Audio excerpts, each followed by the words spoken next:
Surprise. എത്ര എവിടെ ഞെട്ടിയാ? അവിടെ നിന്ന് ഇവിടെ നിന്ന് കടവും വാങ്ങിച്ച് വീടും പണയം വെച്ച് ഒരുത്തന്നെ ഇവിടെ നിന്ന് അങ്ങോട്ട് കയറ്റി വിട്ടു.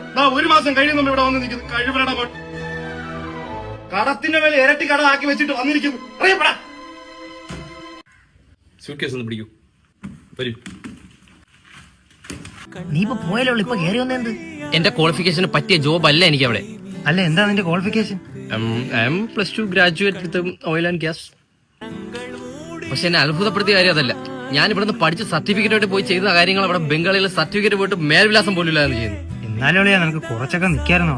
ഇടാ, നീ ഇത് എന്തോ അറിഞ്ഞിട്ടായി പറയുന്ന? എത്ര ഏട്ടാ? 4 ചായ 4 കടി 70. 70 അല്ലേ? ഇവിടെ എടുക്കൂല. എന്തെങ്കിലും കളിപ്പാട്ട പൈസ? അയ്യോ, ഇത് എടുക്കൂലല്ലേ? ഇല്ല. അയ്യോ സോറി ഏട്ടാ, ഞാൻ അങ്ങനെ അവിടത്തെ ചിന്തയിലേക്ക് കാർഡ് എടുക്കും. കാർഡുമില്ല. അപ്പൊ പറ്റി. അപ്പൊ നീ സ്റ്റോറിയൊക്കെ ഇടുന്നതാ ബുർജ് ഖലീഫിനെ അടിയിക്കുന്നതും പമ്പിലിരിക്കുന്നതൊക്കെ?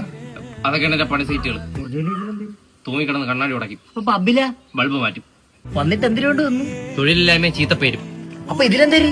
ഗൾഫിലെ കാറ്റ്. സത്യം പറഞ്ഞാ നീ എന്തിനാണ് പോയത്? കടങ്ങളൊക്കെ തീർക്കണ്ടേ? അത് പിന്നെ അല്ല, ഈ കടം എങ്ങനെ വന്നത്? എടാ, എന്നെ കയറ്റി വിട്ടപ്പോ കുറച്ച് കടമായില്ലേ, അത് തീർക്കണ്ടേ? അപ്പൊ നീ പോയില്ലെങ്കിൽ കടമില്ല.